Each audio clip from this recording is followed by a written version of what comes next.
Olá, pessoal, boa noite. Olá. Boa Certo? noite. Então, aproveitando, né, e já convidando quem está nos assistindo para enviarem as suas perguntas pelo Facebook ou pelo YouTube, para aproveitar aí os professores para a gente discutir esse tema, que são as técnicas retrocognitivas, né? Para começar o nosso debate, eu queria convidar o professor Pedro Fernandes para nos apresentar o assunto, introduzir o assunto, né? Primeiro, começando aí pela retrocognição, a definição de retrocognição, e se já pudesse emendar a questão da técnica retrocognitiva em si. Sim, então boa noite a todos agora oficialmente. Satisfação estar aqui mais uma vez, né? Esse bate-papo. Retrocognição, a definição sintética, né, assim que a gente poderia dar é o acesso que a pessoa faz ao banco de dados que ela tem, que a gente chama de holomemória, de outras vidas, né? Quer dizer, nós vamos vivendo aí ao longo das vidas em diferentes corpos, mas existe um corpo mais sutil que mantém esse tipo de memória, né? As nossas memórias de outras vidas. Então, quando nós falamos em retrocognição, nada mais é do que o acesso a essas informações relacionadas a vidas passadas, né, humanas, como nós estamos tendo aqui, ou vidas intermissivas, entre aspas, né, quer dizer, períodos intermissivos. Então, retrocognição basicamente é isso, ela pode acontecer de diversas formas. Na prática, é como se a gente relembrasse, né, uma situação que você não tem referência na vida atual, então às vezes você se vê em outro corpo, né, às vezes até falando outro idioma, com pessoas que você consegue localizar muitas vezes nessa vida, que estavam naquela vida passada. E essa lembrança ela é muito impactante. Ela pode ser só vamos dizer assim, uma visão que você está tendo, né, por meio de um fenômeno, por exemplo, a clarividência, ou você reviver aquela situação, né, que é muito mais comum e impactante, quer dizer, seja em sonho, entre aspas, né, na projeção, seja no processo da vigília, você muitas vezes é como se você reassumisse aquele personagem, né, aquela vida passada, e você depois fica com esse tipo de memória. Então, retrocognição nada mais é do que esse acesso à holomemória que nós podemos fazer de diferentes formas, e o que a gente vai procurar debater aqui hoje é exatamente como otimizar isso, né? Então, quais são os procedimentos técnicos que existem, né? O que nós podemos fazer para deliberadamente, né, pela vontade própria, tentar desencadear um processo como esse. Então, existem, né, muitas possibilidades dentro disso. Acho que o debate hoje vai ser interessante em função disso. Então, técnicas retrocognitivas é como que a gente pode fazer, conhecendo um pouco esse mecanismo de acesso a essas memórias passadas, como é que a gente pode fazer para otimizar esse acesso, né, vamos dizer, essa revivescência, né, dessas informações. Muito bom. Como você disse, né, a técnica ela é para rememoração, mas também envolve uma série de questões intraconscienciais, né, de autopesquisa, algo bem amplo, complexo. E pela própria definição, ela envolve já uma pragmática, né, uma prática. E eu acho que isso também vai enriquecer bastante o nosso debate, né, que a gente vai debater muito em cima dessas vivências aí. E já aproveitando, né, essa deixa.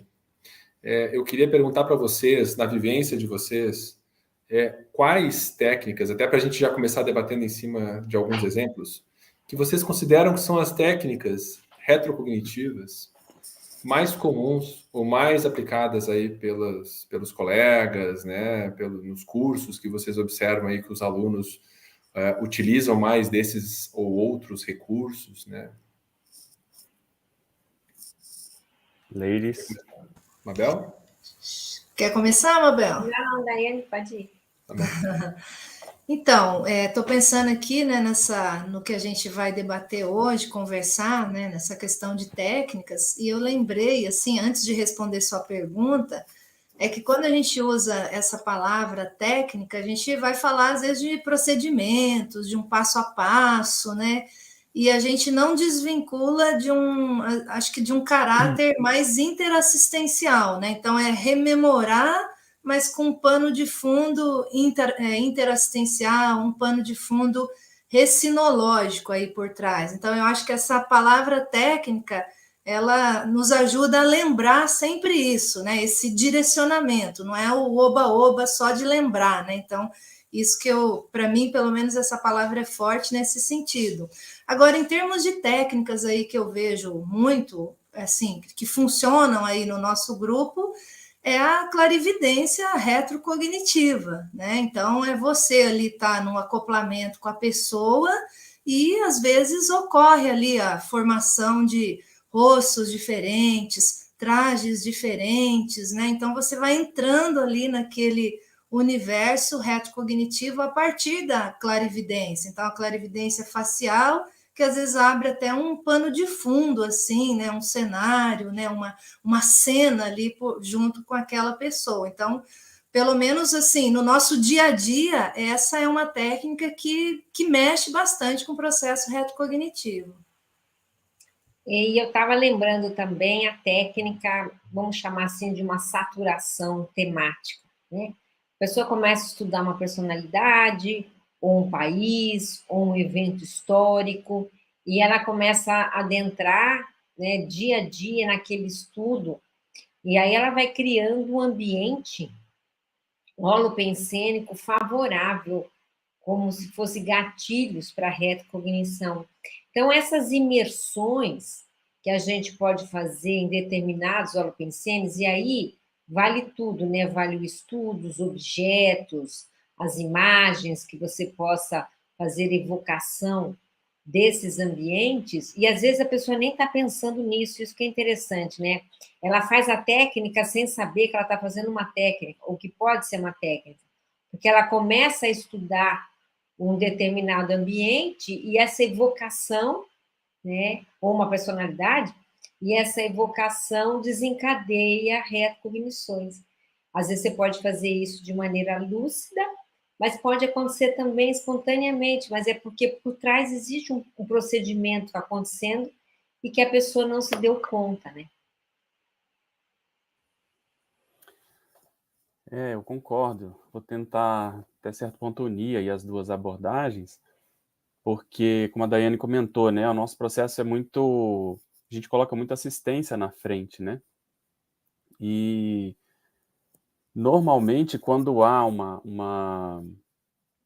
vamos dizer assim, uma participação extrafísica, né, de consciências interessadas no processo, a efetividade da retrocognição ela tende a aumentar. Às vezes não é tão frequente o fenômeno em si, mas quando há essa intenção, normalmente o fenômeno é mais acachapante.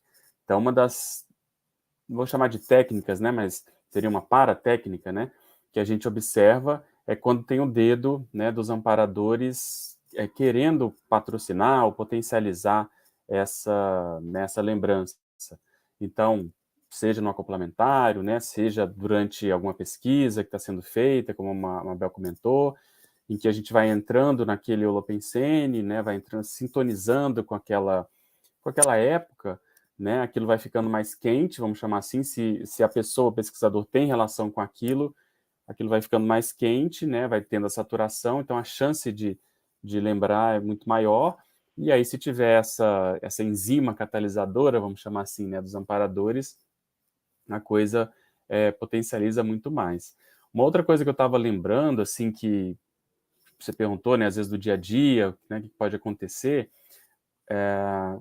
quando a gente está em dia com o estado vibracional, né, que a pessoa ela está movimentando as energias, ela está um pouco mais lúcida para essa realidade, qualquer situação da vida pode funcionar como um gatilho, porque a gente parte do pressuposto que a gente não encontra ninguém pela primeira vez, então nós estamos reencontrando pessoas, então, né, o fenômeno retrocognitivo, teoricamente, era para ele acontecer, né, e ele acontece, só que de uma maneira mais inconsciente, muitas vezes a pessoa não sabe dizer por que gostou de alguém, por que não gostou, por que se afinizou com um determinado livro, tema, país, etc., então, isso já vai acontecendo. Agora, se ela está um pouco mais descoincidente, e aí essa técnica do EV ou da descoincidência, eu acho que é importante lembrar, a coisa tende a se potencializar ainda mais, às vezes até espontaneamente, né, pelo fato da memória em si começar a pipocar ali dentro da cabeça. Então, talvez um dos grandes gargalos, que a gente, não sei se o pessoal concorda, né, se vocês concordam, é esse nível de lucidez e descoincidência, né? Lucidez e soltura das energias para a gente poder, enfim, localizar ou ter flashes, né? Ter fenômenos retrocognitivos no dia a dia, muitas vezes. Né? Essa fala do Pedro me faz lembrar uma experiência que eu tive em 1993, eu estava chegando na Conscienciologia, e aí eu fui fazer o meu primeiro CP1, né? E aí eu estava no curso, e lá pelas tantas a gente tem um trabalho de energias, né? Que é o trabalho do estado vibracional, aquelas coisas, né? Exteriorização. E eu lembro que eu fiz o trabalho de energia e foi bem intenso. E eu senti, assim, um movimento no meu umbilical chakra. Acho que teve uma espécie, assim, de um desbloqueio no meu umbilical chakra. E nessa hora eu tive uma retrocognição. E aí eu lembrei de uma vida X, aonde eu acho, pelo que eu percebi ali, que eu dessomei num terremoto. E fiz até a conexão, né, do terremoto com o umbilical chakra, né? Então, você vê, eu nem estava pensando nisso, mas o trabalho da energia, provavelmente com desbloqueio de chakras, me acessou, né, me facilitou o acesso a essa memória, né?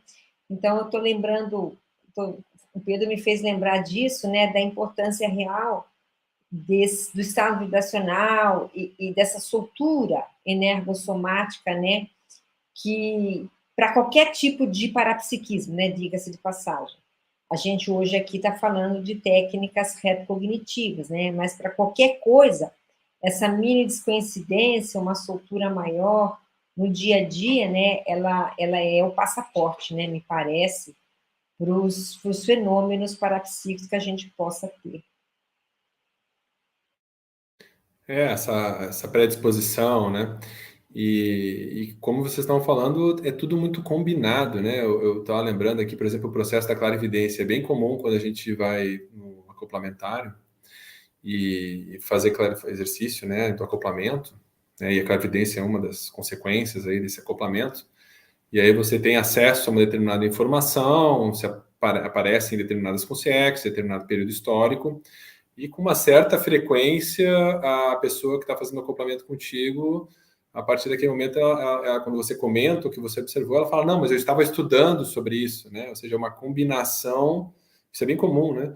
É uma combinação, né, assim, da pesquisa historiográfica, né, ou dessa imersão da pesquisa historiográfica, a combinação do processo do despojamento, porque, afinal de contas, quando a pessoa está ali naquela posição do acoplamento, ela está ali aberta, né? Enfim, mais exposta. E aí vem o processo energético, do desbloqueio, da ampliação, de uma abordagem mais, vamos dizer assim, uma maior soltura psicossomática, o que facilita bastante o acesso às informações. E ocorre tudo muito, assim, junto, né? Sinérgico. E aí eu queria trazer uma outra variável, assim, que vocês veem, assim, por exemplo, um dos itens, estava lembrando uma experiência também passada, já conto, que outras variáveis que são importantes de serem observadas, né? A gente falou aí da questão da pesquisa, a questão das energias. Eu estava me lembrando aqui uma questão que eu tive uma experiência da atenção às relações ou às afinidades, né? Você pode levar isso em consideração como uma técnica também. Eu lembro que recente até, final do ano passado, eu estava numa outra cidade e eu faço um percurso relativamente curto entre o lugar que eu moro e a universidade para trabalhar. E no meio desse caminho eu encontro algumas pessoas, não conheço ninguém, mas, enfim, como a gente tem esse hábito aqui, eu passo cumprimentando, né? Nem todo mundo, na cidade grande, nem todo mundo retorna, mas algumas pessoas retornam. E tem algumas pessoas que eu sempre encontro, né? Às vezes um porteiro, segurança, pessoa que trabalha na padaria, enfim, tem alguns encontros recorrentes. E teve uma noite que os amparadores me levaram para encontrar essa pessoa que eu tinha, assim, nunca conversei, encontrava eventualmente, assim, nada demais, assim, do ponto de vista de afinidade, só uma facilidade né, de encontrar, complementar uma reciprocidade nesse sentido, e mostrou uma vida passada com essa pessoa. Aí eu fiquei pensando, puxa, com essa pessoa, que eu tenho uma afinidade bem leve, pouca interação, mas existe uma comunicação, tem esse tipo de contato, vamos dizer assim, passado, retrocognitivo, né? Bom dar atenção para isso, imagina as outras, né? Então, presta atenção nisso, né? Vamos dizer assim, o que eu estou trazendo? O que eu estou trazendo essa questão? A questão da atenção, né? A pessoa está dentro do processo de pesquisa, ela está fazendo a pesquisa historiográfica, ela está trabalhando com as energias, e ela está atento às relações, né? Às conexões interpessoais. Tem a questão somática também. O que vocês veem aí de variáveis que favorecem, ou se não observadas, se não dada a devida atenção, elas podem eventualmente até atrapalhar o encaminhamento, né, ou ampliação do resultado da aplicação da técnica, né? Porque a técnica, ela te leva...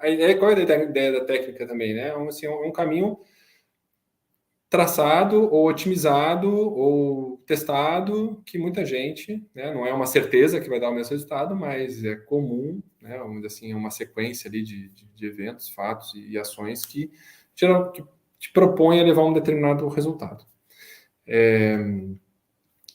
O que vocês veem assim de elementos que podem facilitar a ampliação e o aproveitamento desses resultados e a própria técnica em si, e o que pode atrapalhar, né? Ou a pessoa às vezes não consegue ver resultado de uma técnica, né? O que vocês observam nesse sentido?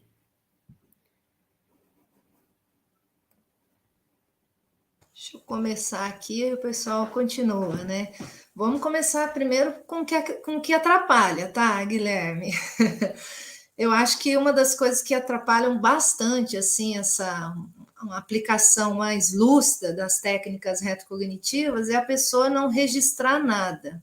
Então, às vezes acontece um monte de fenômeno interessante, um monte, assim, de pecinha do quebra-cabeça para a pessoa, mas ela não registra nada, não dá a devida importância, né? Então é como se ela não registra, e aí por trás disso tem uma banalização do processo retrocognitivo, uma coisa puxa a outra, e aí veja, eu fico pensando do ponto de vista dos amparadores, né?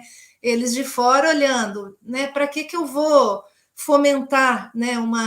Abrir, né, um processo mnemônico para essa consciência, né? Para que eu vou mexer com ela, né? Se ela não registra, se ela banaliza, né, se ela não dá a devida importância, ou se ela não analisa, assim, talvez com mais profundidade, aquele conteúdo do fenômeno. Então, são exemplos, assim, talvez de posturas que às vezes a gente fica meio viciados, né, e por trás disso você vai vendo que acaba comprometendo aí uma técnica retrocognitiva, né? Então, a técnica por si só, ela abriria a lucidez da pessoa, ampliaria o discernimento, né? Daria mais elementos aí de buscar mais, vamos dizer assim, mais variáveis para ela se pesquisar, mas se, né, tem essa banalização aí por trás, eu vejo que esse é um grande dificultador, tá? Então, é um processo muito prático que às vezes a gente pode cair nisso, tá? Se a gente for levantar aqui, né, Daiane, o que dificulta, a gente vai, né, tem um rol de coisas aí que a gente poderia falar, né? Começando pela gente mesmo, acho que o maior dificultador somos nós, né? Mas tudo bem.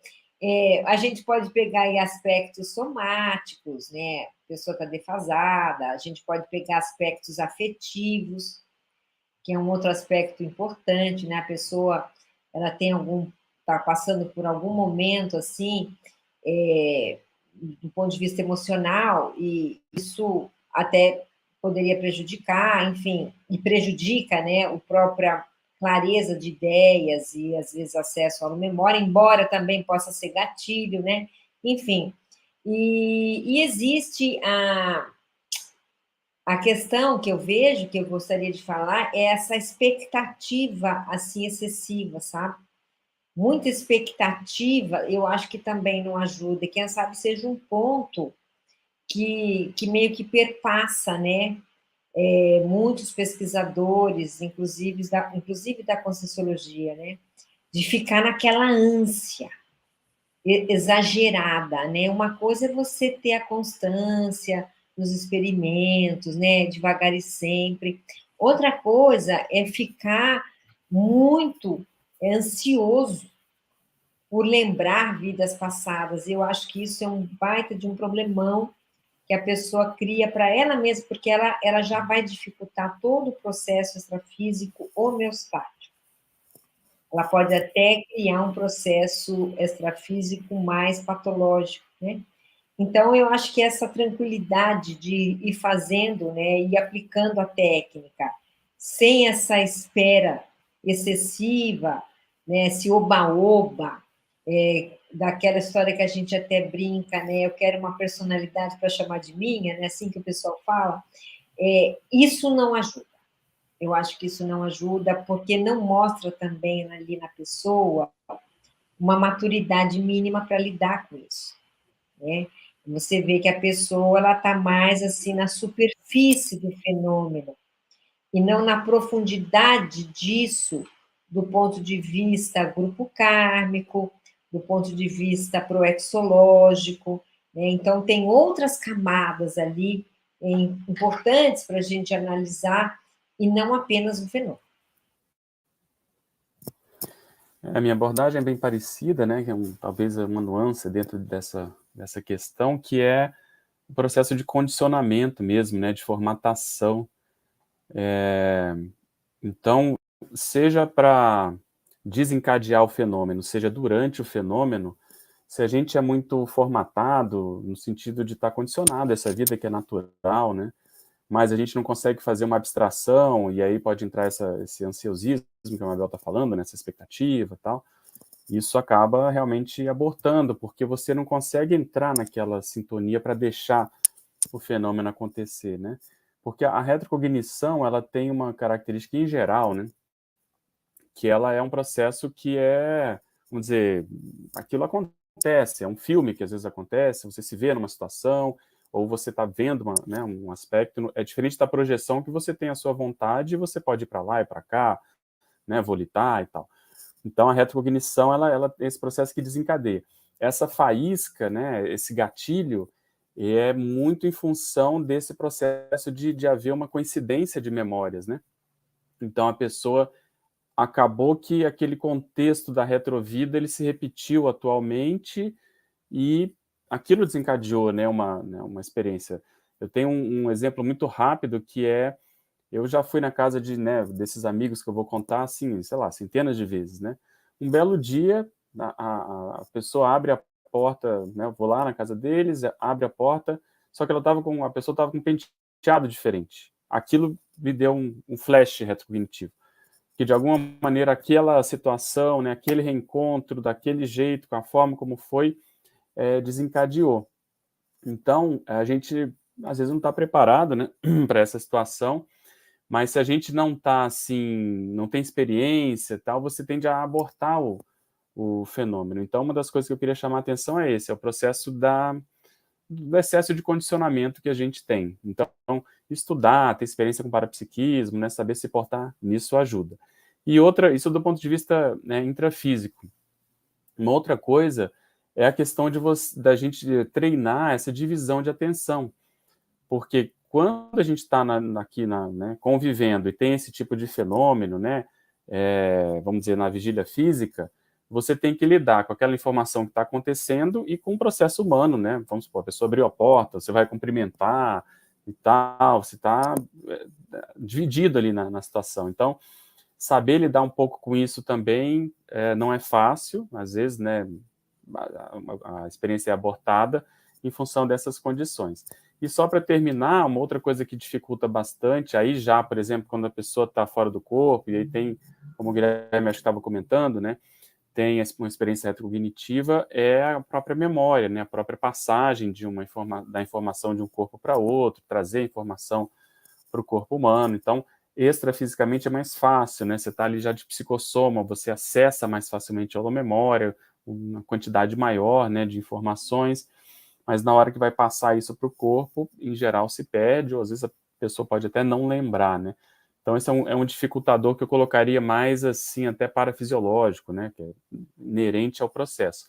E aí existem técnicas para tentar gravar, né? Você repassar a experiência antes de voltar para o corpo, se for possível, tal.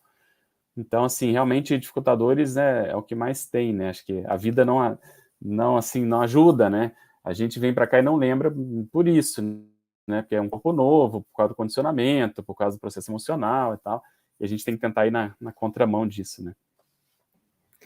Muito bom. Eu vou puxar aqui uma pergunta, aliás, um comentário que é na linha que eu ia comentar, e depois eu vou dar uma passada geral nas perguntas aqui do pessoal que está nos assistindo, né? Convidando de novo a que enviem, né, os seus questionamentos. Eu ia fazer um comentário aqui na linha do que a Milena falou aqui, né? Eu acho que assim, pode atrapalhar se não faz, a gente pode considerar como algo que atrapalha, mas pode ajudar quando a pessoa faz, né? Então, vamos puxar coisas que ajudam o processo retrocognitivo, né? Que nem o professor Pedro está comentando.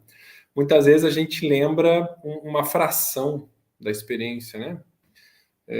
Que muitas vezes, quando você acorda, às vezes você tem dificuldade até de fazer conexões com relação àquilo, né? Onde é que eu estava, mas por que veio tal palavra, tal pessoa, tal situação, enfim. Aquilo custa ter um sentido.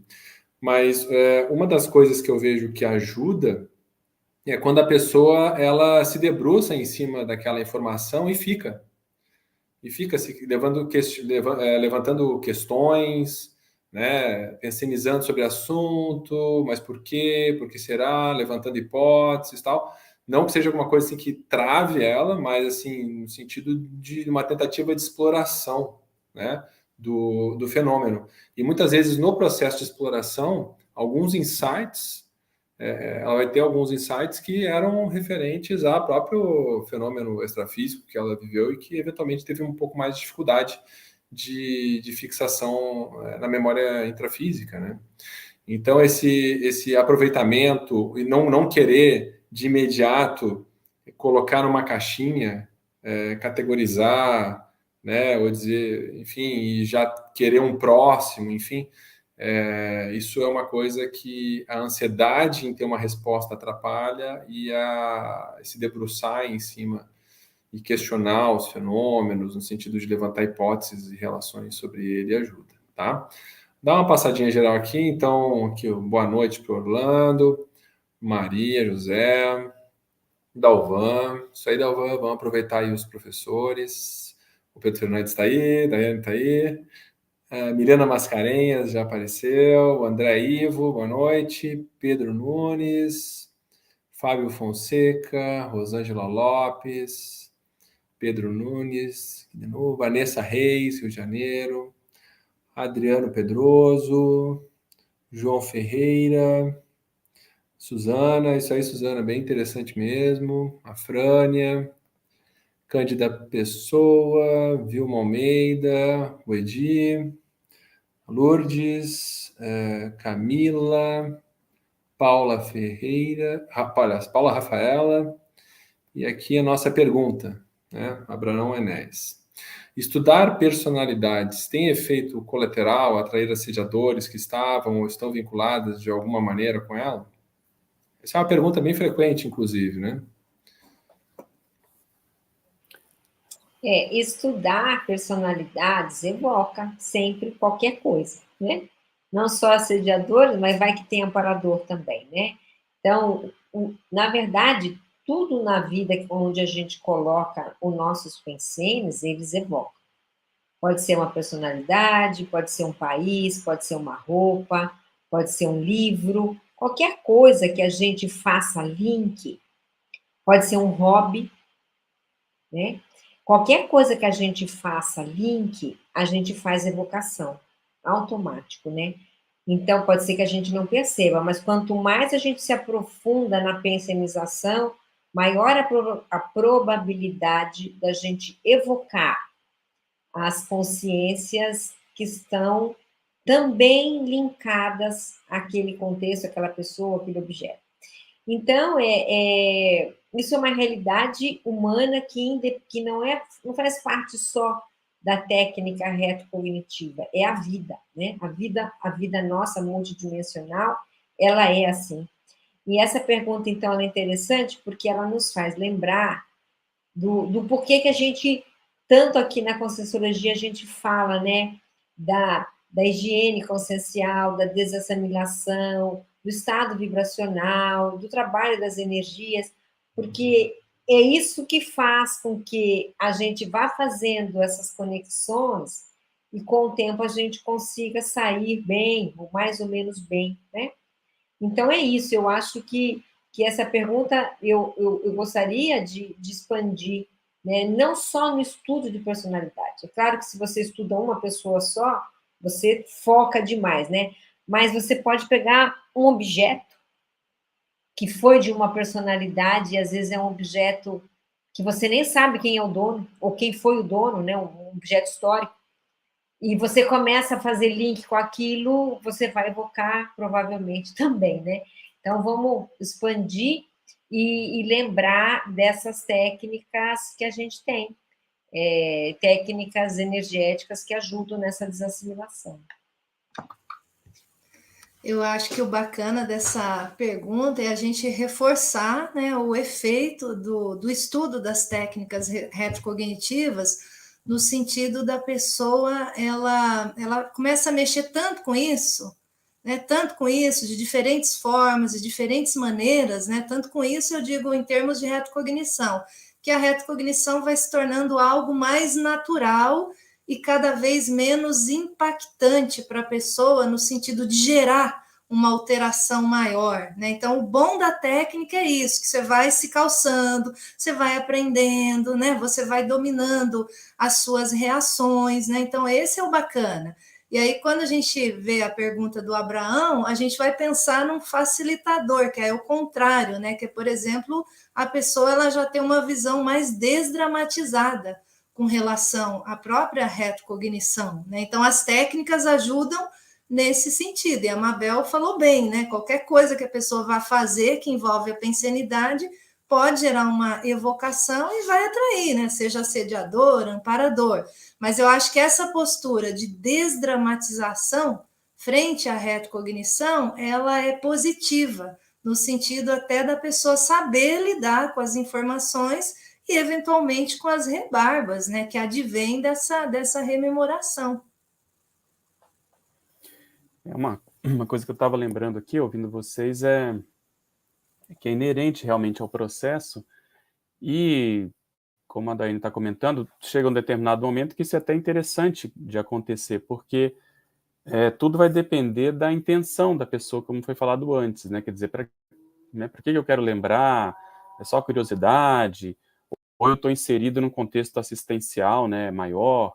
Então, se a pessoa já está querendo evoluir, melhorar, reciclar, querendo ajudar os outros, sinceramente, ela dá mostras disso, ela começa a atrair a atenção dos amparadores que vão querer potencializar essa coisa. E aí a retrocognição pode ser um recurso exatamente para ocasionar esses reencontros, essas escagens, vamos chamar assim, essas evocações, porque, né, o nosso povo, companheiros do passado, amigos, inimigos, adversários, familiares, etc., a gente precisa se reencontrar. Então, como a gente já tem essa estrutura, né, a infraestrutura, estado vibracional, exteriorização de energias, a gente já está inserido num contexto de voluntariado e para voluntariado, isso aí acaba sendo até interessante que aconteça, né? Então, tudo vai depender muito dessa, né, do que a pessoa está fazendo, da intenção, do porquê que ela quer, né, trabalhar com essas técnicas, para que fazer isso, se for só um processo, às vezes, egóico, né, para ela ter curiosidade e tal, às vezes ela não vai saber lidar com, né, justamente com esses efeitos que podem ocorrer. Bom. Energia é sempre uma via de mão dupla, né? Vai e vem. Como foi falado, né? Em tudo na vida. Vamos seguindo aqui as questões, né? Boa noite para Patrícia Siqueira, Rosemary Dias, Maria José Aguiar, aqui é a Cláudia Alemanha, ou da Alemanha, Fer, e aqui mais um comentário, né? Questão. Boa noite. Uma vez tive uma experiência retrocognitiva fazendo atividade física, nadando. me senti sendo afogada por outra pessoa. Qual a relação que a gente poderia fazer nesse caso? Tem um pouco a ver com aquilo que eu comentei, né, do contexto, quando as coisas vão se repetindo, né, a pessoa volta para a água, está ali naquele contexto, o movimento que ela está fazendo ali, isso pode desencadear, né, pode ser um gatilho retrocognitivo, e aí ela tem uma lembrança que é algo similar, né? Então isso é muito comum. Às vezes a gente já conhece vários casos, né? A pessoa está descendo, foi no teatro, está descendo uma escadaria, levantou a saia para não pisar na saia, e esse ato de levantar a saia ocasionou uma retrocognição. A outra foi com um parente lá comprar roupa, e aí foi ver os tecidos, e aí chegou lá onde tinha uma seda que ela gostou, ela foi testar, simplesmente fazer esse movimento assim. Quando ela estava fazendo isso, ela se viu num porto, né, um navio, um barco chegando com mercadoria, provavelmente lá das Índias, né, do Oriente, trazendo a seda, e ela ali experimentando, vendo a qualidade desse processo. Então, esses gatilhos cotidianos, eles são muito comuns, assim. Então, tudo indica que foi exatamente em função do fato de nadar que você teve, né, essa retrocognição. O bacana, e aí você tem que avaliar, se você tinha medo, né, de nadar, tinha medo de fazer natação, tinha medo de água, como é que foi esse processo, para ver até que ponto você superou, né, esse caso, partindo do pressuposto aí, Aline, que foi fato, né, que realmente aconteceu. Provavelmente você já superou, porque você voltou, né, a nadar sem problema nenhum, porque muitos traumas acontecem em função disso, né? A pessoa, vamos supor, tem aversão à água, poderia ser seu caso. E aí a explicação lá, a etiologia lá do passado era essa, né? Você foi afogada e tomou um trauma dessa situação. Então é bacana, como foi comentado antes, investigar, né? Mas por que aquilo aconteceu? Em que contexto que estava? Será que isso demonstra que você tem mais facilidade, né? O exercício físico, ele causa uma soltura energética maior, porque a gente vai fazendo desassimilação, vai soltando as energias. Então, são muitos fatores que vão, né, confluindo para que o fenômeno acabe ocorrendo, né?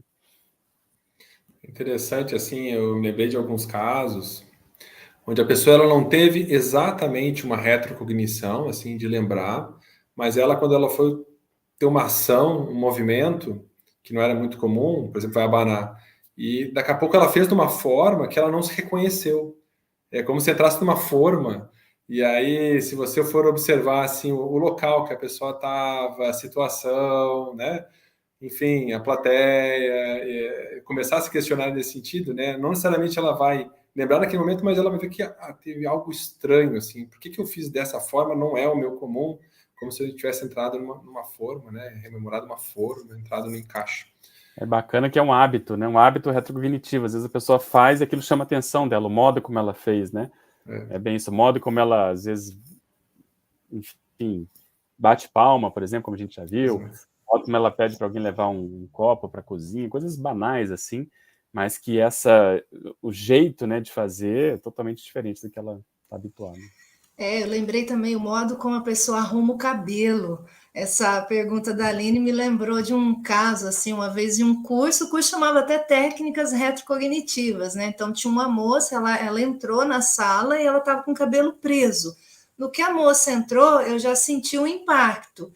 E aí aquela intuição, né? Parece que essa moça tem relação com a turma dos maores, né? E aquela informação forte. Dali a pouco a moça puxa o cabelo assim e joga uma trançona enorme assim para frente do corpo assim. Aí eu falei, nossa, não tem como negar, né? Então assim, você pesca a informação antes e aí aquele hábito da pessoa, o jeito que ela arrumava o cabelo assim, né? Nossa, muito escancarado. Então você vê, né? Quando a gente começa a mexer mais com a retrocognição, a gente vai lidando com essas coisas de uma forma mais natural, e você vê que o passado realmente ele está tão presente, e no final das contas o que a gente vai treinando é esse aguçar aí, né, da visão, da interpretação, do entendimento, né, dessas ocorrências. Então é bem legal. Isso aí, seguindo aqui. Boa noite, Ari. E aí uma questão, um relato aqui do Pedro Nunes, uma possível casuística, né? Há 6 anos assisti um documentário sobre nazistas, né? Acho que é a bandeira da França aqui? Errei?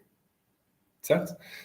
2 semanas depois, sonhei que vi um oficial comandante, me via, né? Eu acho um oficial comandante no acampamento. Fiquei bem impactado na época, né? Eu acho que ele está trazendo aqui uma experiência em cima daquilo que nós comentamos, de uma das técnicas ser o processo da imersão de pesquisa historiográfica. Creio que está dentro desse sentido, né? Acho que ele complementa depois dizendo que ele acha que ele foi o comandante, não é isso? Isso, Aqui, ó, ele tem deixa eu mais botar. 2 falas aí. Beleza, deixa eu botar aqui então.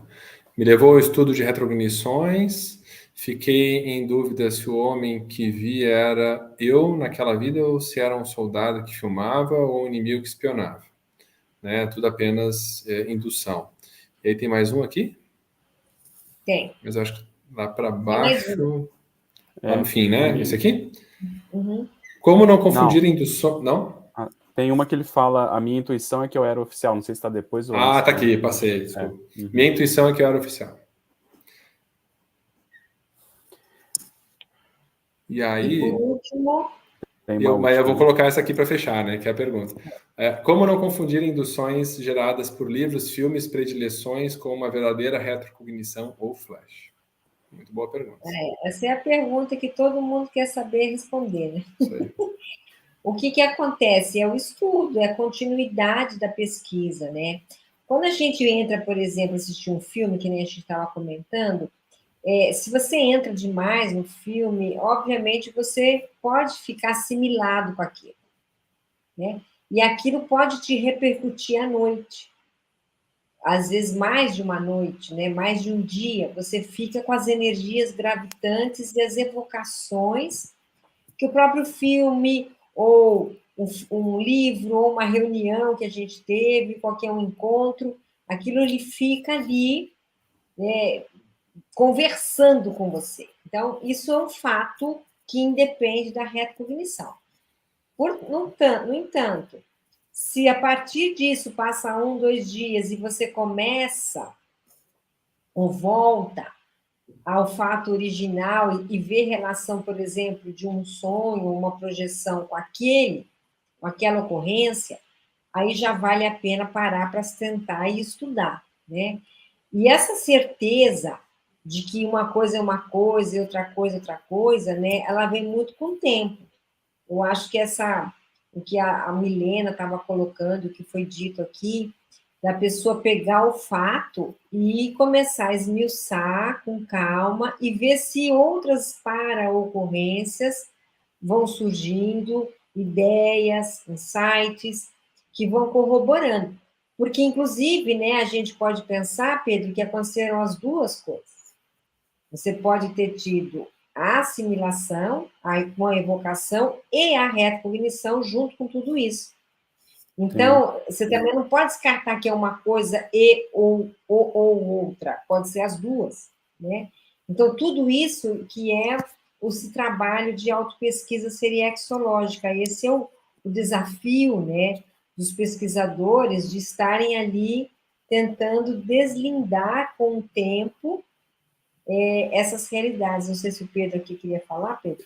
Não, só queria, bem isso mesmo, e lembrar que, assim, a retrocognição em si, ela, em geral, não deixa muita dúvida, então, mas é muito comum haver esse fenômeno que deixa dúvida, então, se tiver dúvida, anota, né, como a Mabel está falando, deixa um pouco quieto, porque é a tendência daquilo se aprofundar. Então, você tenta ser o mais fiel possível no seu relato, aconteceu isso, eu vi isso, e aí você questiona, será que foi uma imaginação? Será que foi fato? Né? Você vai ter que pegar elementos. Será que eu era o comandante? Como você fez aí. Mas tem um momento em que essa coisa não vai deixar pedra sobre pedra. Você vai ter outros fenômenos que vão corroborar e você vai ver de outros ângulos, você vai ter outros episódios daquela mesma cena, né? Então, essa predisposição a pesquisar que é o ideal, né? Agora, por exemplo, né, a gente estava falando agora das associações de ideias. Vamos supor que o Pedro está estudando essa possibilidade, né, o outro Pedro. Aí, o que acontece? ele parece que é França, aquela realidade dele, porque a gente entendeu, guerra. Então ele começa a perguntar: minha vida tem alguma coisa disso? Eu tenho alguma tendência, predileção? O meu grupo karma tem alguma afinidade com essa realidade? Tem gente na minha família que gosta de estudar demais a Segunda Guerra Mundial? Enfim, começa a puxar. Eu tenho assim algum parente ou a minha família tem alguma relação com os países envolvidos com a Segunda Guerra Mundial de maneira muito forte. Então, é aí que começam as associações de ideias para poder deslindar, né? Deslindar esse parafato e trazer, quem sabe, mais ideias, mais sugestões sobre o fenômeno em si.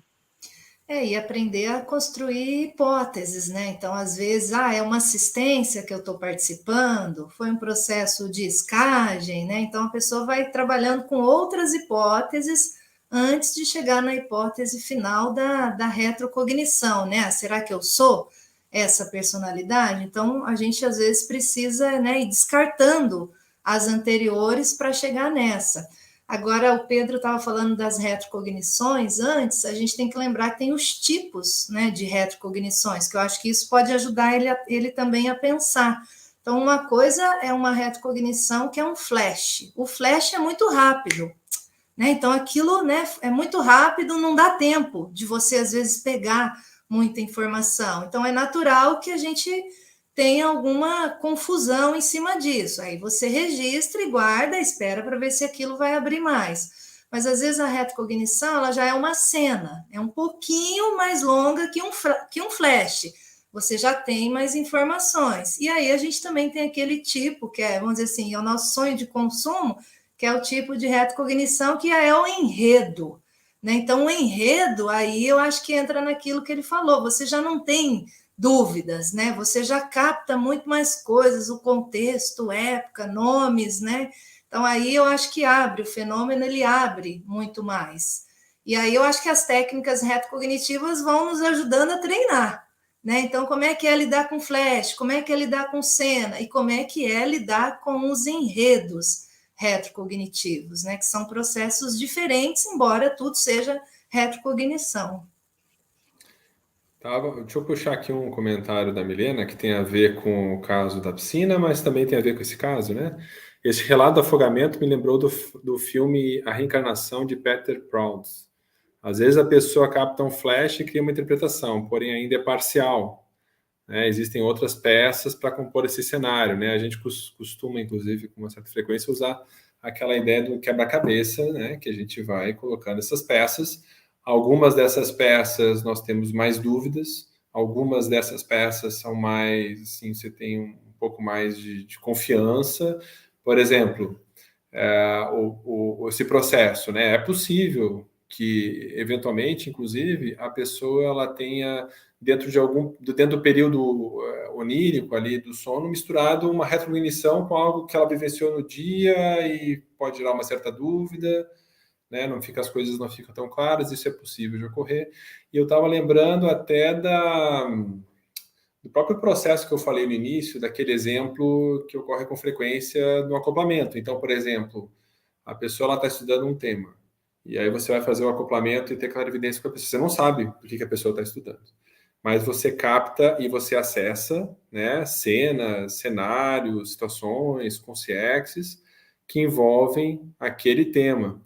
Não necessariamente a pessoa teve vida naquele tema, você está acessando o mesmo bolsão, o mesmo campo, o mesmo holopensene, do que ela está se envolvendo do ponto de vista de vocação, né, de pesquisa.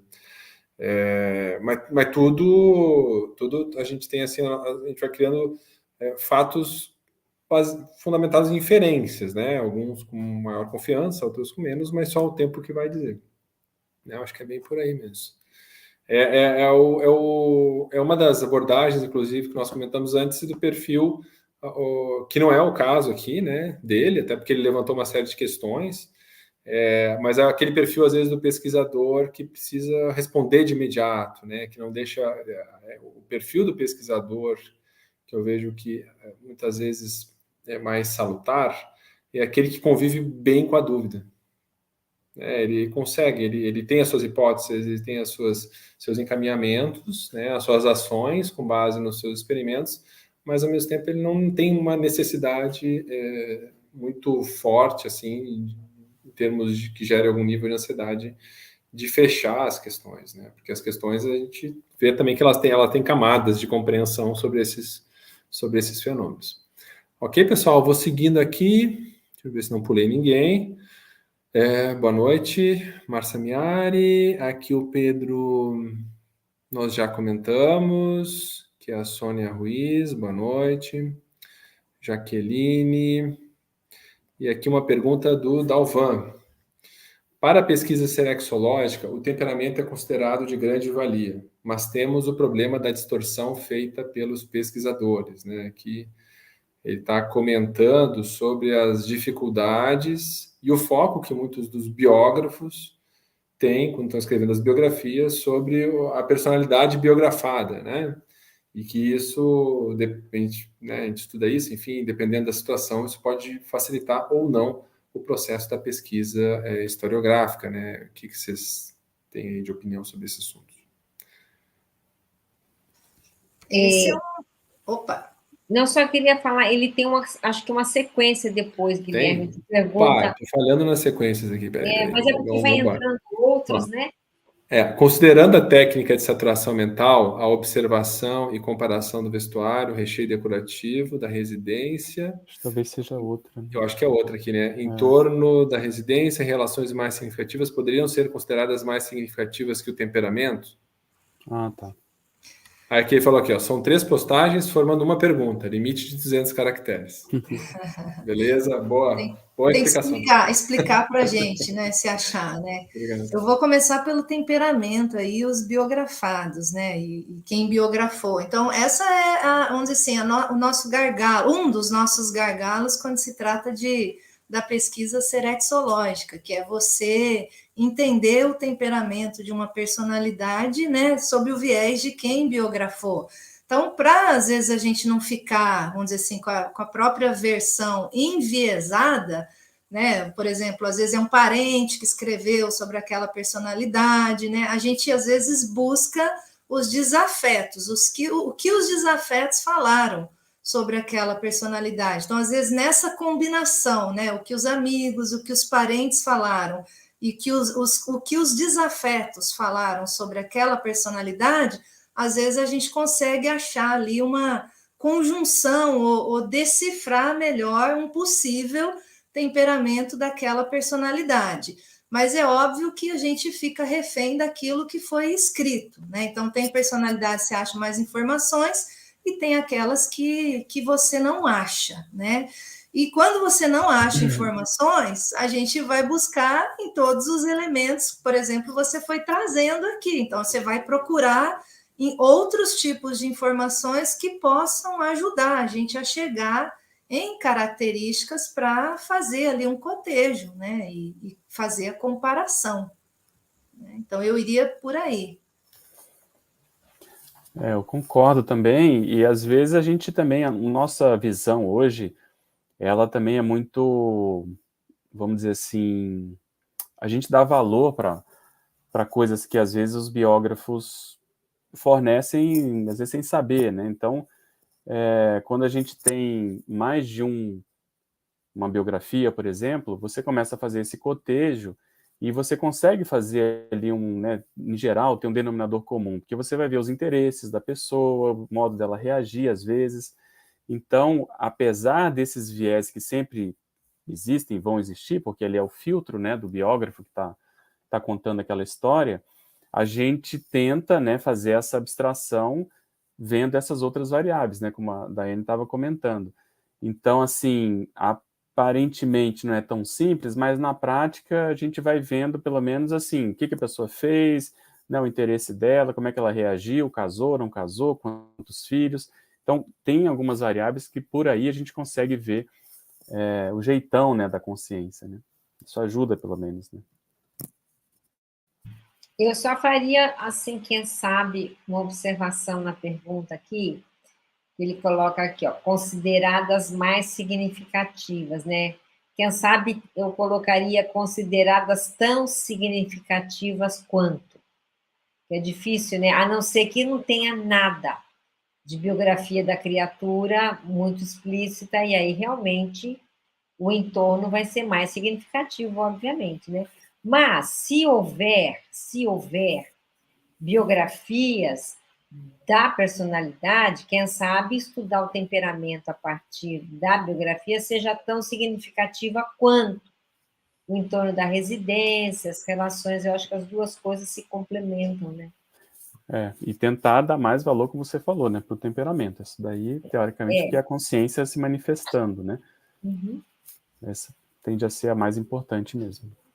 E às vezes a gente vai olhar assim o que a personalidade às vezes escreveu, o que ela falou. Então, por aquela forma, por aquela abordagem, às vezes a gente consegue extrair um ou outro viés de temperamento também.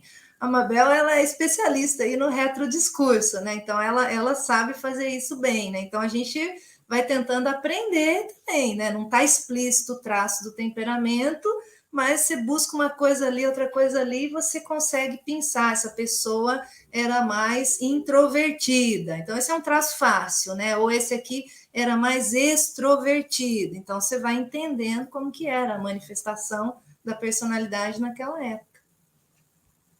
Eu quero trazer um outro assunto, aí eu já continuo na sequência aqui as perguntas do pessoal do chat.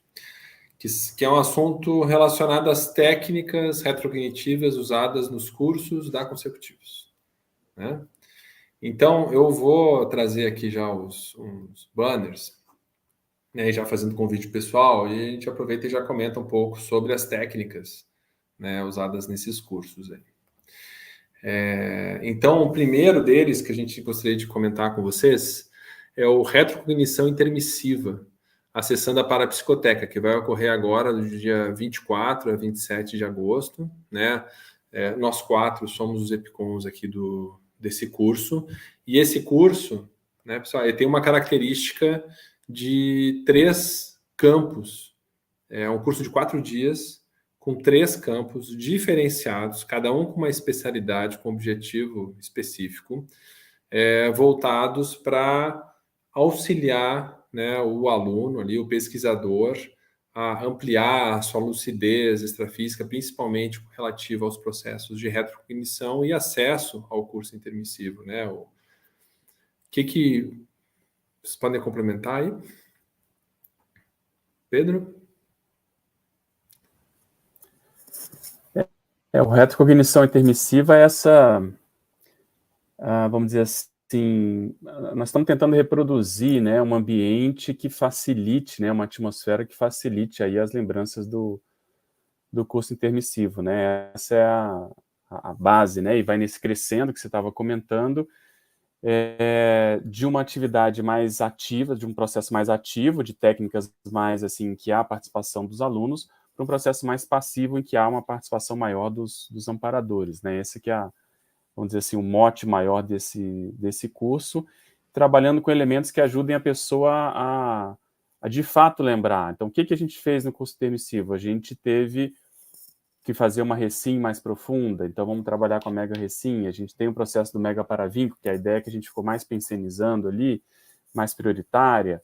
Então, nós vamos lançar mão dessas técnicas, juntamente com o ambiente bioenergético, né, o Holopensene, para a gente poder fazer essa evocação e ter essas retrocognições, né. O objetivo maior é acessar a condição da parapsicoteca, né. Se a gente com isso já evoca essa equipe, né, esse povo do interlúdio que está trabalhando com isso já vale demais, porque muitas vezes eles vêm para ajudar naquilo que a gente estava falando antes, né? Se tem o dedo do amparador, ele sabe qual que é a medida, né? Qual que é aquela retrocognição que vai ajudar demais, aquela ideia, aquela informação, seja intermissiva ou às vezes até de retrovida, né? Como a gente já teve alguns exemplos. Então, o objetivo maior é exatamente esse, né? E nós já adiantamos, semana passada, né? Nós tivemos aí uma primeira aula aberta para os alunos do curso, né? Já auxiliando aí, estimulando para que os alunos, quando cheguem lá no curso, já tenham os seus materiais organizados, né? Então, semana passada foi a professora Mabel e o professor Pedro, e eu queria aproveitar e já fazer o convite para a segunda aula, né? A gente vai agora para a segunda aula aberta sobre um dos temas, né, que são trabalhados aí no retrocognição intermissiva, que é o tema da Mega Recim, né? Vai ser a professora Daiane e eu, no dia 8 de agosto, terça-feira, às 19h30, aqui no canal da Consecutivos do YouTube, né? A ideia, como já falamos, é adiantar, né, uma das aulas do curso para que os alunos já cheguem mais preparados e aproveitem, né, otimizem o seu tempo de imersão aí dentro desses 4 dias, mas, porém, todavia, é uma aula aberta para todos os interessados, tá? Então fica aí o convite para todos. Dando sequência aqui, professor Pedro, podia comentar aqui sobre o curso Lucidez Retrocognitiva? Sim, a proposta desse curso ela é mais voltada, né, às pesquisas aí retrocognitivas, da autopesquisa serexológica propriamente dita. É um curso com vagas limitadas, são 28 alunos, né, eles são atendidos individualmente ali na banqueta.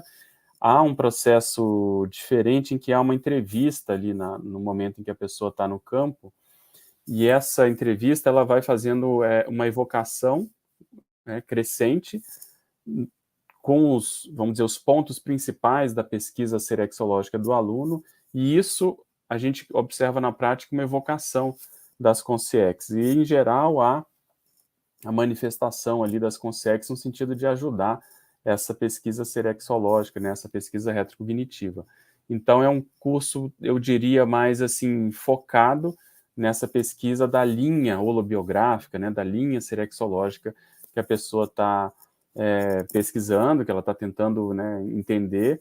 Então a gente faz esse cotejo com o processo parapsíquico, né, das retrocognições, e a condição da autopesquisa da vida atual, né, quer dizer, como que essas coisas podem convergir. Então vai ser a primeira vez que a gente vai estar itinerando, ainda há algumas vagas, né, os interessados podem entrar no nosso site e obter mais informações. Muito bom. Agora, a professora Daiane, podia comentar aqui, por favor?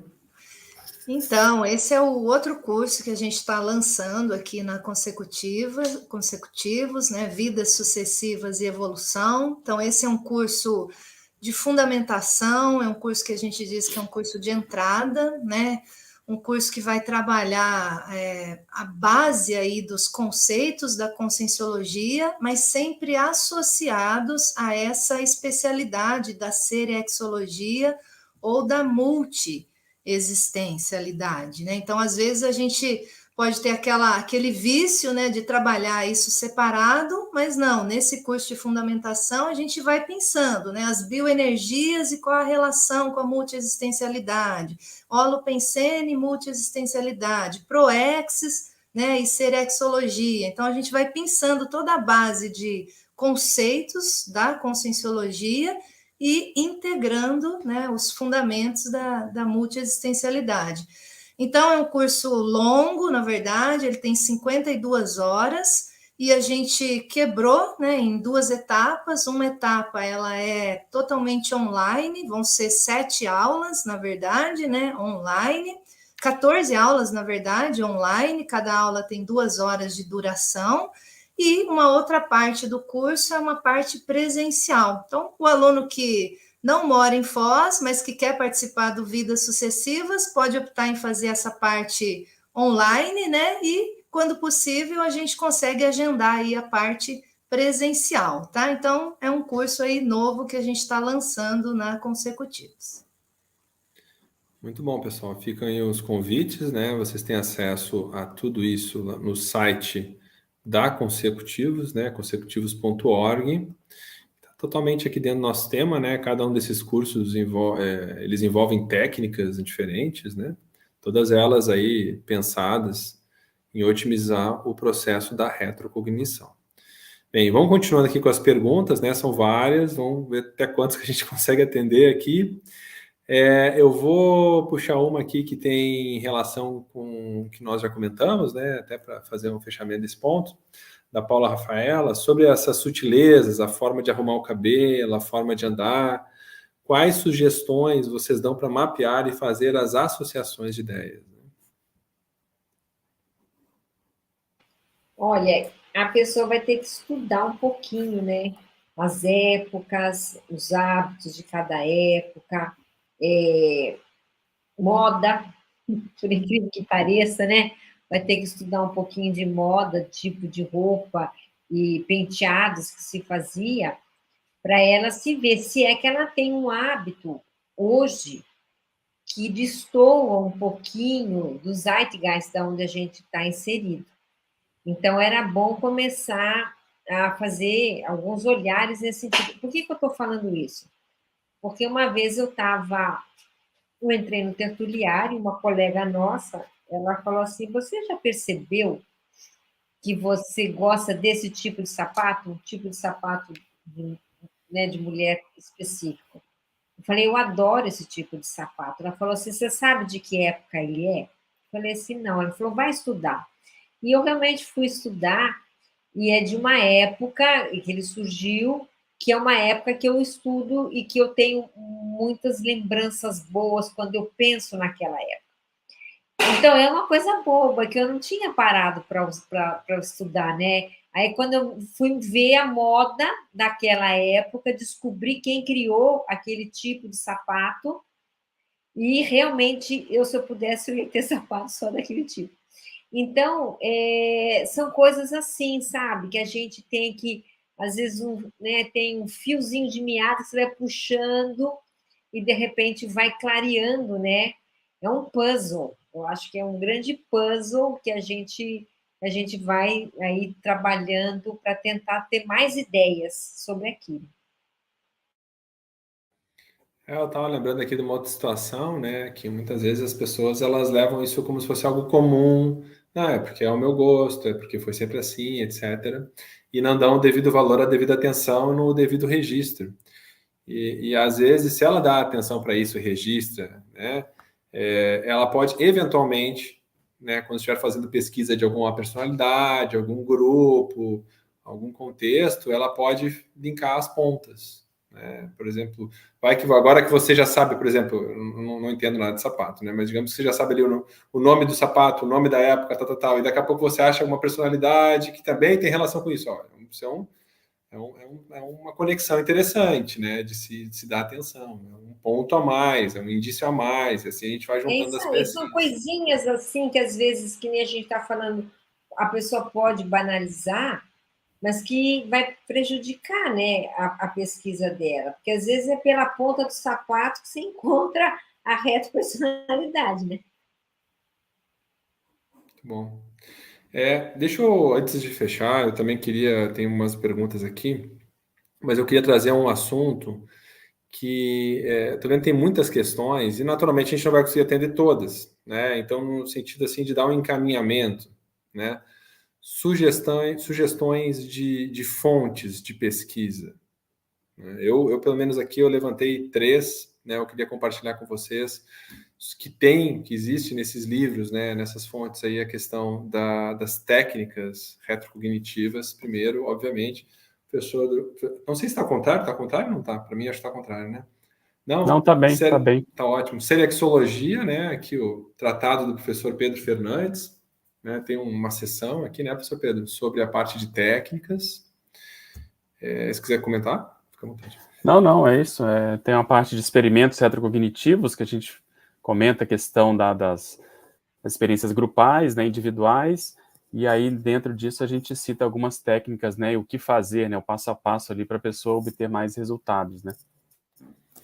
E aí aqui também no livro da professora Milena Mascarenhas, né, Fundamentos da Parahistoriografologia, que envolve algumas dessas técnicas que nós comentamos, tem uma sessão aqui também relativa às técnicas, e eu lembrei aqui também do livro da professora Adriana Kawat, que é sobre tecnicidade conscienciológica, que também tem uma sessão só sobre técnicas que favorecem a retrocognição.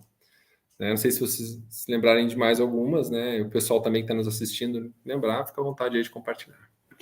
Tem o livro Vidas de Naturalista, do professor Perfeito, Roberto isso. Leimig, que ele detalha ali 3 personalidades Perfeito. e trabalha lá o cotejo, lá, né? Bem longo. Eu ia comentar que eu vi que a Rosângela Lopes perguntou ali se lucidez é para aluno que já tem pesquisa.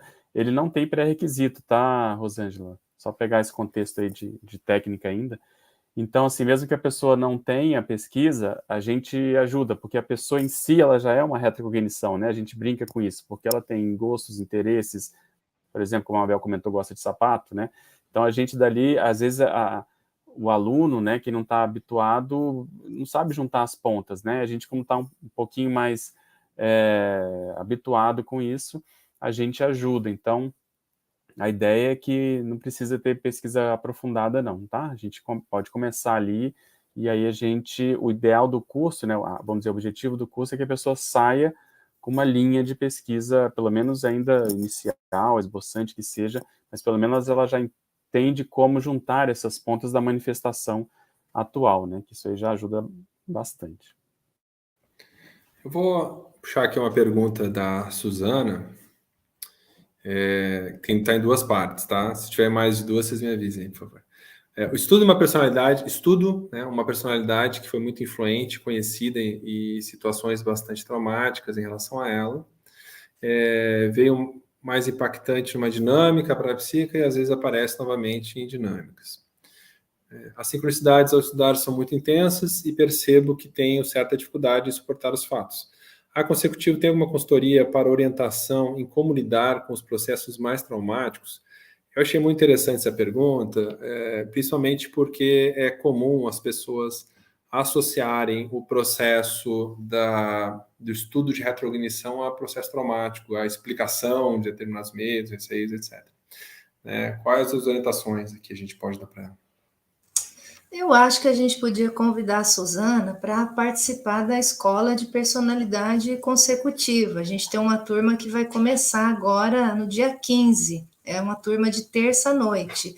E por que a escola, Suzana? Porque a escola ela vai bem devagar. Então, ela vai com o módulo 1, a pessoa vai fazendo associações com retrocognição, não diretamente, né, por exemplo, com a pesquisa que você já tem. Então, ela vai ganhando estofo por aí no módulo 1, aí vem o módulo 2, ela mexe mais com a autopesquisa dela, e assim, por tabela, ela faz uma associação de leve com a personalidade, né? Por exemplo, essa que você já pensou, e aí sim ela chega no módulo 3. Então, quando ela vai para o módulo 3, ela já passou pelo módulo 1, já passou pelo módulo 2, então ela já ganhou um estofo maior, né, dessa parte emocional, dessa parte de lidar com essas descobertas retrocognitivas. E aí o módulo 3, ela faz o cotejo. E aí, como ela vê vários colegas lidando com as mesmas dificuldades que ela tem, que às vezes são dificuldades emocionais, lidar com as dificuldades dessa retropersonalidade que a gente vem estudando, a gente mesmo vai se sentindo mais seguro, a gente vai desdramatizando a pesquisa e consegue chegar até o ponto de cotejar, que é comparar as nossas características com as características dessa personalidade em estudo. Então, eu acho que vale a pena, né? A escola, eu vejo que ela é de longa duração, é 1 ano e meio, né? Você ganha esse estofo, tá?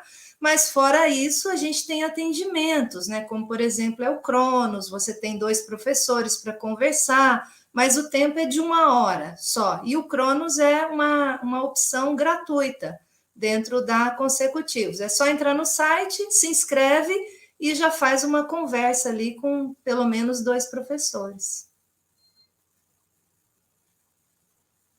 Ok. Mais 2 perguntas aqui, até em função do nosso tempo, né? A da Sônia Ruiz, professores, boa noite. Poderiam fazer correlações quanto ao estudo de biografias de personalidades e o público-alvo interassistencial? É interessante até porque lá no início da live a gente falou bastante sobre esse processo da intenção, do processo interassistencial, né? De que modo ocorre a assistência a depender da necessidade?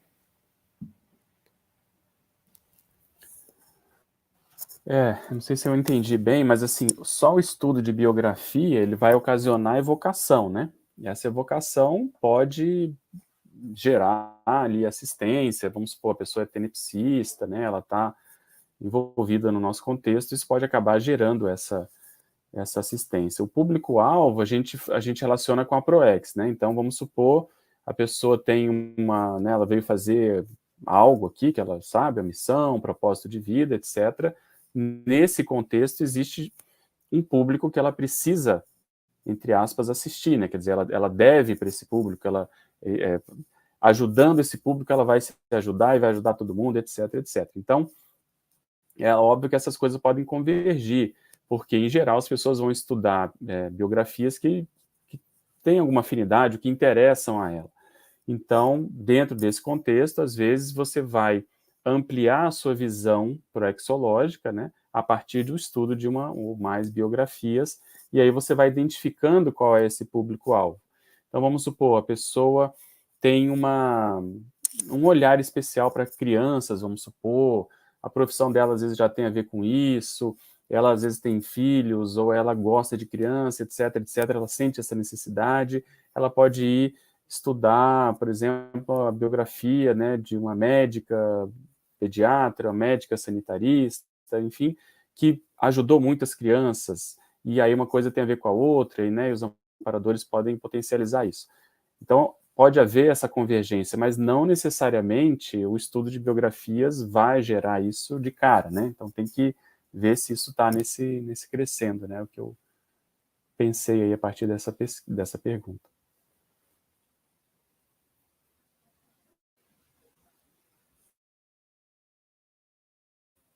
Você está sem microfone, Está silencioso. Guilherme. Sorry. É do Júlio. Poderia comentar um pouco mais sobre a pesquisa de personalidade do passado e as sincronicidades? Até eu selecionei isso aqui para trazer essa questão das sincronicidades dentro da pesquisa, né? Por exemplo, com um livro específico de técnica de tal personalidade.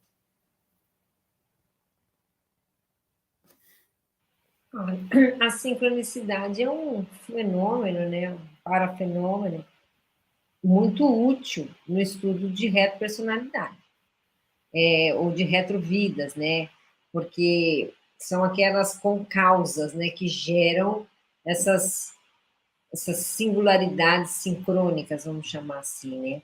Na sua pergunta, não sei exatamente o que você quis saber do livro, não sei se alguém entendeu, mas às vezes acontece, né, de você, por exemplo, que me fez lembrar a sua pergunta, a pessoa começou a se interessar por uma personalidade, e aí, de repente, alguém vem e traz um livro que tem a personalidade dentro do livro, ou que é escrita por aquele autor. A gente teve, né, é comum ver esse tipo de coisa. Ou você entra na livraria e a primeira coisa que você olha é o livro que fala sobre aquela retropersonalidade que você está estudando, enfim. Não sei se é isso que você perguntou, mas essas sincronicidades, elas ajudam a guiar o pesquisador. Sim, livro específico, tá. Então, ela guia, né? Ela ajuda a fazer um caminho, uma trilha, como se fosse assim, aquele feijãozinho que vai jogando no chão para você seguir, né? Então, é interessante pensar sobre isso. A Consecutivos, ele já fez um curso, né? Ela está perguntando aqui com quem eu poderia conversar. Ela já fez um curso sobre sincronicidade, foi um curso longo, né, Guilherme? Eu não sei se você estava. Não sei se está gravado, Guilherme, tem para venda online? Boa pergunta, Daiane. Lembra? Eu acho que esse não está disponível online no momento, mas logo ele vai entrar. Daqui a pouco Logo ele o vai pessoal entrar. está fazendo edição para poder entrar. Vale a pena, fiz um parênteses, vale a pena você dar uma sondada ali na loja da Consecutivos. Vai que não está esse, tem outro que você se interessa também. Dá uma pesquisada lá que tem bastante curso. E se você procurar também nas nossas lives da Conscienciologia, já teve círculo mental-somático sobre isso, teve lives em outros idiomas sobre isso, porque é um assunto instigante, né? Essa coisa das sincronicidades e o estudo das retrovidas, né?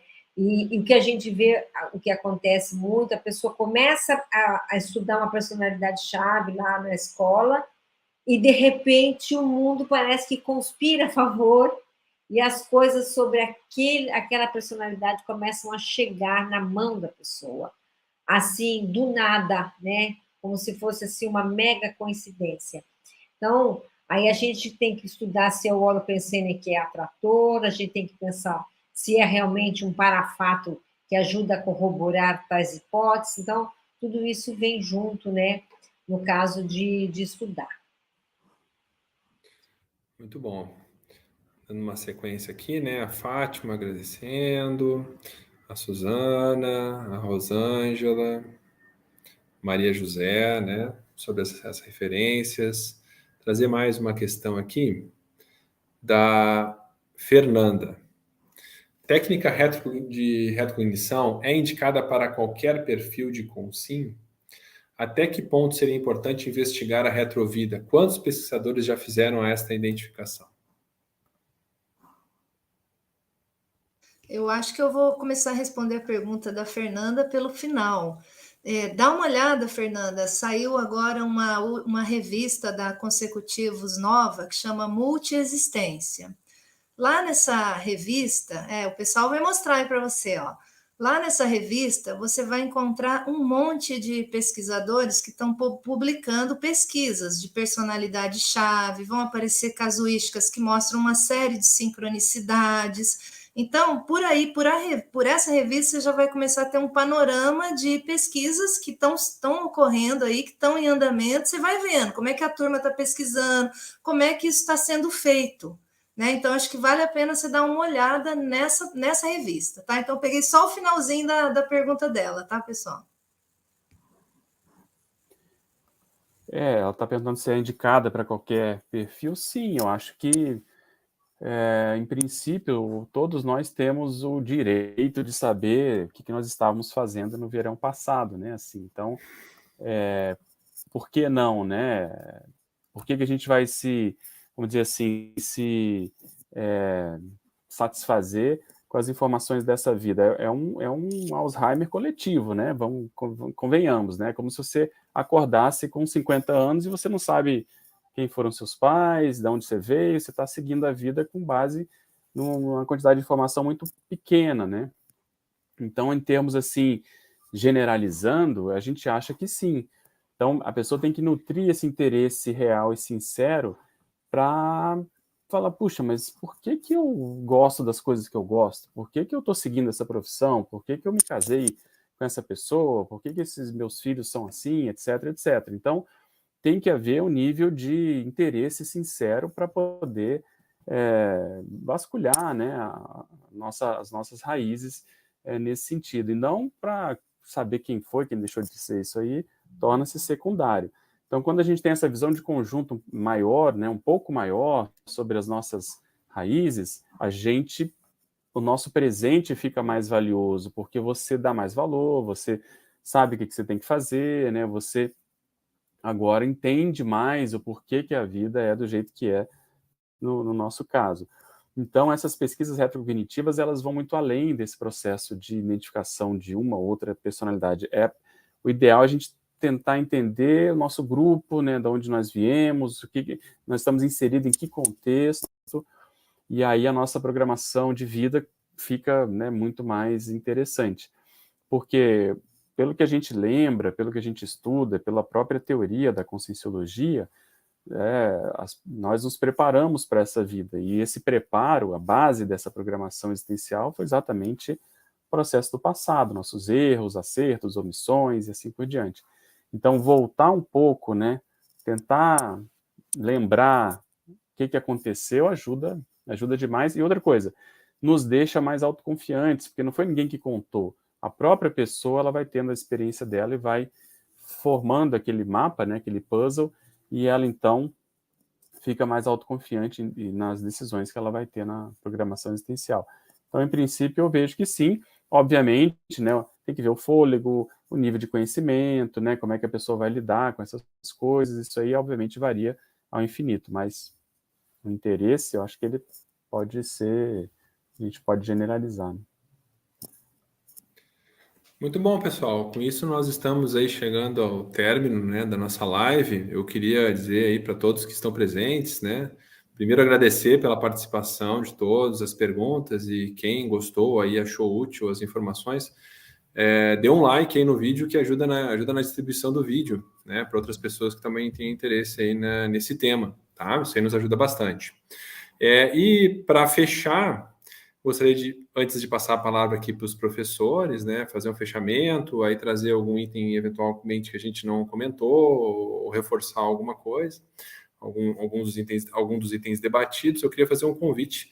Na próxima quinta-feira, né, nós temos o Mnemocast, né, que é Interação, Eitologia e Serexologia com o professor Pedro Borges, né, nesse mesmo canal, nesse mesmo horário, na próxima quinta. Então, professores, com a palavra, vocês, quem quer começar? Deixa eu começar. Eu acho que vamos reforçar o que a gente já falou anteriormente, que é o papel das técnicas retrocognitivas no sentido da pessoa desdramatizar cada vez mais a retrocognição e tornar esse fenômeno cada vez mais natural, mais frequente na sua vida. E toda vez que a gente pensar em retrocognição, associar, né? Retrocognição é, no final das contas, aprofundamento em autopesquisa, aprofundamento em autoconhecimento, é você entender o porquê de certos comportamentos, por que você é assim hoje, né? E, no final das contas, vamos dizer assim, reforçar ou acelerar as reciclagens aí assistenciais, né? Então, acho que pensar em técnica retrocognitiva é associar esses itens. Eu queria reforçar essa questão da retrocognição e o tempo. Quando a gente fala de retrocognição, a gente, obviamente, está falando de passado, né? Mas a retrocognição é totalmente futuro na minha cabeça. Por que ele é futuro? Porque quando a gente acessa esse passado, a gente redefine o futuro de uma melhor maneira. Então, estudar o passado, obviamente, não é ficar no passado. A gente não vai ficar estudando o passado. A gente estuda o passado para a gente criar um futuro melhor a partir do que a gente consegue acessar de acertos e erros do passado. Então, eu queria deixar essa lembrança, né? Porque às vezes a pessoa está chegando aqui hoje, não conhece muito essa ideia, e parece que a gente vai ficar perdendo tempo, né? De ficar estudando o passado, que não é nada disso. Quando a gente descobre essas memórias, a gente se localiza e a gente tira maior proveito da vida hoje e para o futuro também.